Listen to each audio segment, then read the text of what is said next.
Primo video del 2024, il cui titolo però in qualche modo evoca, ma solo apparentemente, il passato. In questo video parliamo, tanto per cambiare, di fonti e delle loro vicissitudini nel corso del tempo all'interno del loro habitat, il network delle fonti. Ma procediamo con ordine. Solo qualche istante della vostra attenzione per invitarvi a mettere un like al video e a iscrivervi, se vi va, ai canali YouTube e Telegram di Intellisfera.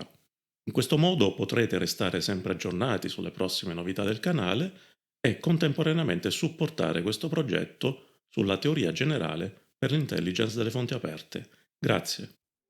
Sappiamo che non è l'estensione della platea di potenziali o effettivi fruitori di narrazioni che fa di una fonte realmente attendibile.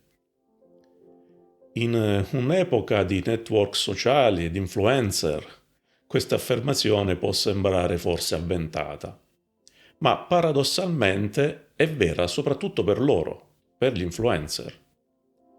Ovvero, in termini di OSINT, per quelle fonti che godono di maggior peso, di maggiore autorevolezza all'interno del network delle fonti.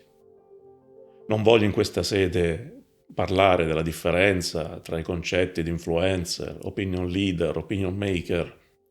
A chi interessasse una definizione prettamente linguistica, lascio in descrizione una scheda dell'Accademia della Crusca che è particolarmente interessante.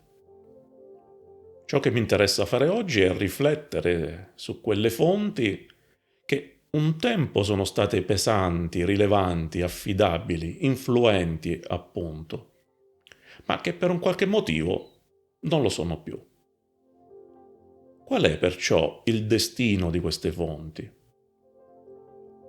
È possibile pensare una specie di archeologia delle fonti, intesa come processo di scoperta, riscoperta e rimozione del velo del tempo su quelle fonti che in passato sono state fruttuosamente operative e che sono poi state dimenticate?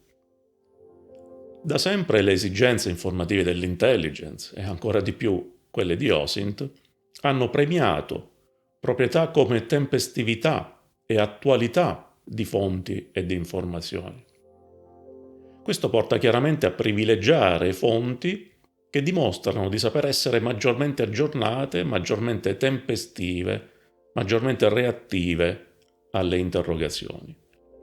In altre parole, le fonti che erogano una conoscenza maggiormente sedimentata, o oserei dire addirittura storicizzata, o che effettuano narrazioni in modo più riflessivo, tendono in linea di massima a essere meno considerate come fonti appetibili e pertanto rischiano di sprofondare all'interno di quelle sabbie mobili costituite dal rincorrersi incessante di tutte quelle narrazioni tumultuose, sottili, veloci, aggiornate, che costituiscono lo strato superficiale del network delle fonti. Uno strato però che, come le sabbie mobili, è soltanto apparentemente solido e robusto. Questo è un dato di fatto che, ai noi, è però pienamente strumentale alla comune percezione odierna dell'intelligence e dell'OSINT.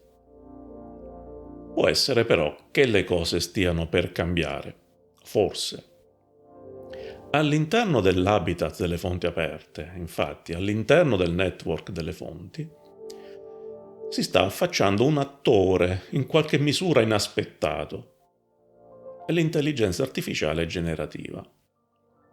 E attenzione, in questa fase non sono tanto significative le prestazioni, e in qualche caso oggettivamente sorprendenti, dei prodotti delle intelligenze artificiali. A essere di enorme interesse sono invece le prassi e i processi attraverso i quali le intelligenze artificiali vengono addestrate, o ancora meglio, prassi e processi attraverso i quali le intelligenze artificiali si addestrano. Non sono chiaramente un esperto del settore specifico, ma credo si possa sostenere, almeno a livello ingenuo, che a oggi le intelligenze artificiali siano soprattutto statistica sopraffina e dati, passatemi il termine, sconfinati. All'interno di quei dati sconfinati, da qualche parte, si trovano anche le narrazioni delle fonti più riflessive, delle fonti meno legate alla contestualità dell'atto, del momento. Narrazioni queste che, diversamente dal modo di procedere dell'agente umano, vengono invece diligentemente prese in considerazione e computate dall'algoritmo intelligente.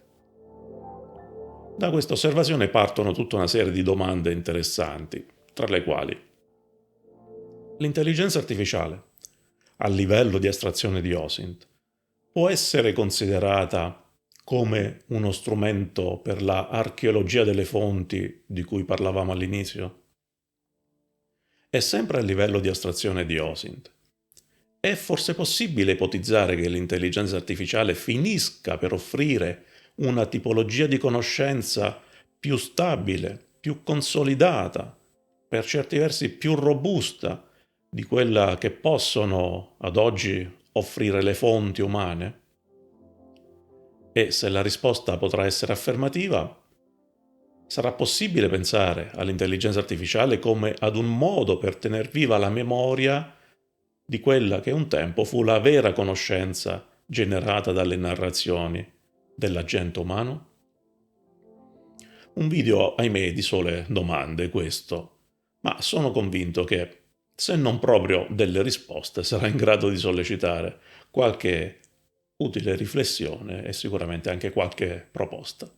Buon 2024 e a presto!